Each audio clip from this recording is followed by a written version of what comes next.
About how to make your own jigs.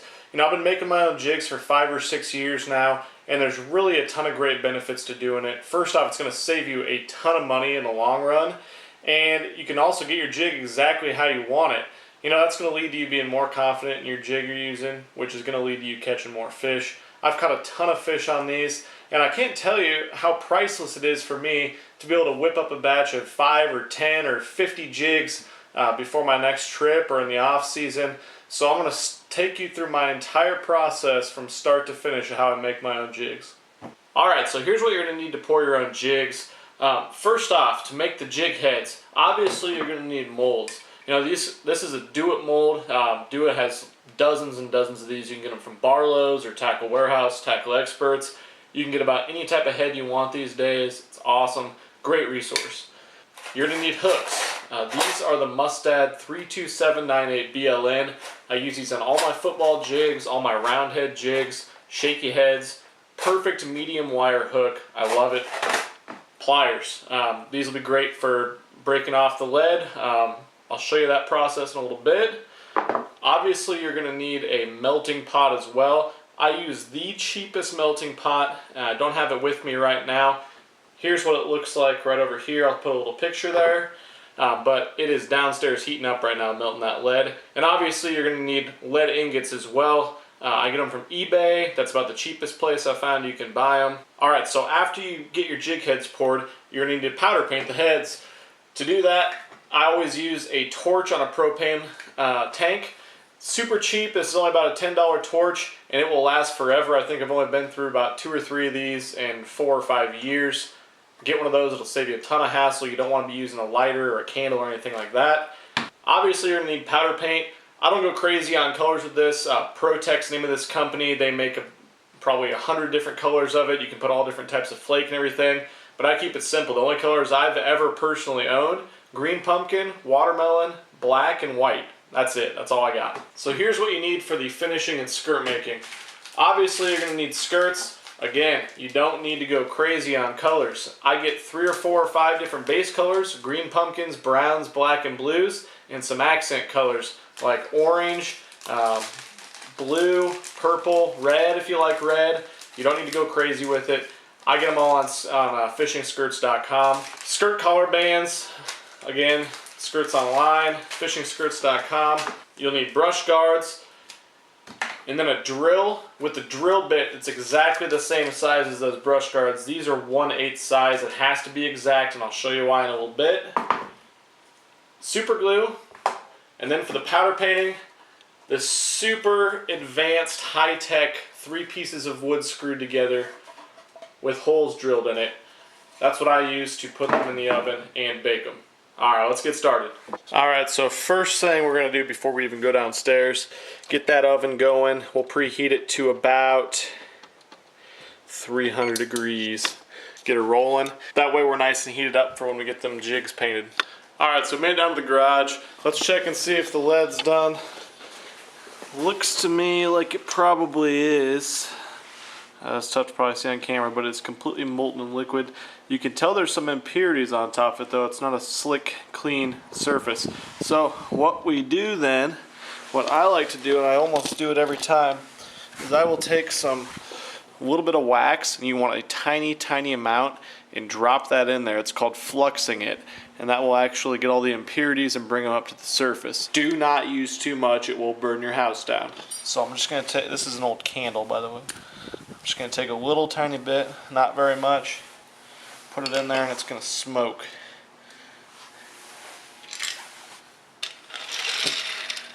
And then after a minute, it will catch on fire. And that fire will burn itself out pretty quick. Alright, so that fire finally went out. I'll show you guys what we do at that point. So we're going to take this, just a regular spoon, and it won't damage the spoon actually at all. And we'll just scrape that off there off the top. It's the impurities.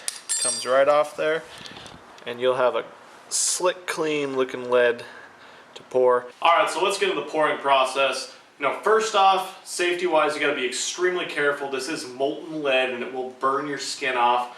I personally am super careful with it. I've done it long enough that I don't use gloves once in a while. I don't have my work gloves on me right now, so we're going to do it without tonight, but I strongly recommend gloves and possibly eye protection as well. So before I get started pouring, I like to put the mold on top of the pot for about 1 or 2 minutes to let it heat up.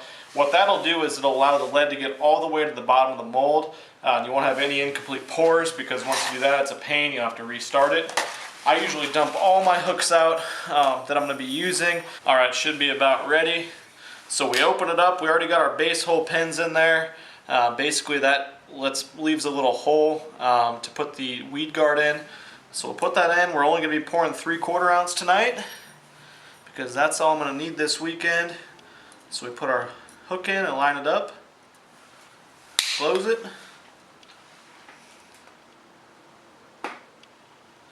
Pour it in, and it is already dry. So it's that quick of a process, and that one came out about perfect. If you can see that. So all you gotta do at that point, it's called a sprue. Twist that off, take the base hole pin out again, and you're good to go. All right, we'll do one more real quick. So again, put the hook into the mold. Carefully pull the lead. Already dried. Take our jig head out. Boom. It's that simple. So you can see how you can do a bunch in a quick amount of time. Alright, now that we got our 10 or so jig heads done, it is time to take them up and powder coat them. Alright, powder coating jigs can be a mess, so we have some paper laid out. I'd suggest newspaper for the sake of the video. I just threw some white paper out here. That way your wife won't castrate you when you make a mess. I'm going to get this a little bit closer so you guys can see it. So, first thing we're going to do is turn on our torch. We're going to turn that all the way down, about as low as it'll go, and stay lit. So, a lot of guys use fluid beds. I honestly don't think you have to have a fluid bed, as long as you keep that powder coat super light and powdery. So I'll stir it up with a hook that I have every once in a while. The way I like to do this is I will heat as evenly as possible all the way around the jig head. Usually like, I don't know, 3 seconds, maybe 4 seconds. And then right into the powder paint. And that one was pretty close, but not quite hot enough. You can still see a lot of the silver in there. It didn't quite take up as much paint as I'd like. So we're going to do it really quick, dip it back in. And that time we are about good to go. Once again, this does not have to be perfect. The fish will not care if there's a tiny bit of silver there or a little imperfection. They will work just fine. Alright, so once he's just right, that's where this hanging mechanism comes into place. Once again, super high-tech wood with holes drilled in it. I drilled probably about 20 holes on each side so I can get about 40 jigs in there. Alright, so these guys are good to go. One thing I like to do before I put them in the oven, clean all the eyes out, make sure there's no paint in any of the eyes or the base hole pin. So I'll take a drill with a bit exactly the size of my brush guard, and I'll go into each one of them, and I'll clean that paint out of them. To me, that's the easiest way to do it. Alright, so all these guys are cleaned out now, don't have any paint. It's going to get stuck in there and baked in hard when we bake them. Let's take them over here to the oven. We got it set at 300 degrees. Put these guys in here just like so. Close her up. We will set the time for 20 minutes. If you're super particular about not having your jig paint chip off, take them out, let them cool down after 20 minutes, and put them back in for another 20 minutes. They'll harden up the paint even more. I just do it one time, no big deal. Let's go make some skirts while those are in the oven. Alright, while those jigs are cooking in the oven, we can hurry up quick and make these skirts. Like I said, this is not rocket science. Bass are not that smart. You don't need to get 800 different colors of jig skirts. It's a fish trying to eat a crawdad. They're not going to eat it because it's got extra green sparkle or purple sparkle, or it's got the perfect type of accent. Try to make it how you have confidence, and you'll catch more fish if you're confident in your bait. Here's how I do it. So we'll start with our jig collars. You can see I got my skirts laid out already. Don't know what this guy's doing in here, but I put my basic colors, my base colors, green pumpkins, browns on one side. I'll get my accent colors on the other. All right, so first thing we're gonna do, slide these skirt collars down onto our skirt making tool. Again, I like to slide them all down at first, and we got about 10 jigs to make. So we're gonna put about 10 collars on there. So once you got all 10 skirt bands on there, time for us to make the skirt. So we'll put our little hook tool. I lost mine, made a new one out of a coat hanger. So we're gonna put our base colors on first. I like to have about 2 1/4 to 2 1/2 skirt tabs. Doesn't have to be exactly that, but if you don't have 2 1/2 to 2 1/4, you're not gonna catch any fish. I'm just kidding. So we'll put like a green pumpkin, a brown, and then we'll go with our accent colors. Now, accent colors, I never like to add more than 3 or 4 strands. A little bit goes a long way.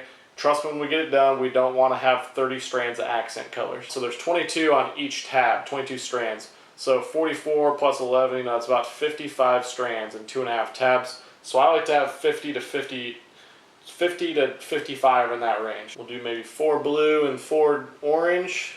Pull them up through there. Pull them back down.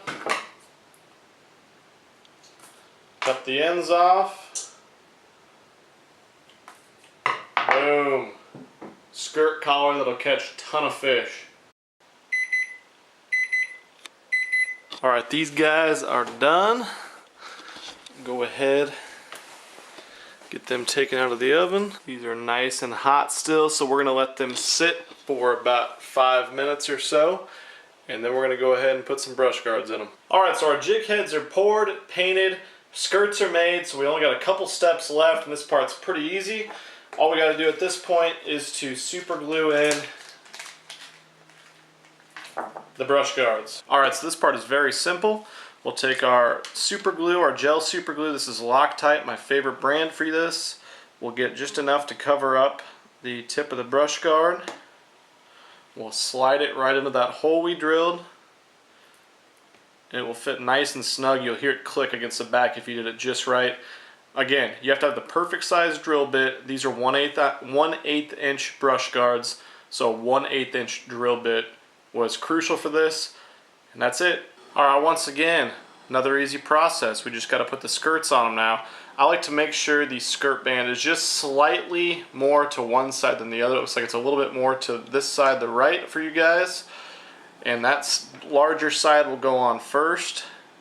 I'll try to stab that hook right through the middle of the skirt. And then we'll slide it up there and get it nice and firm against the head. And that's it. That's perfection right there. I like to trim it maybe just a little bit, just so all the strands are the same length off the back. That's it.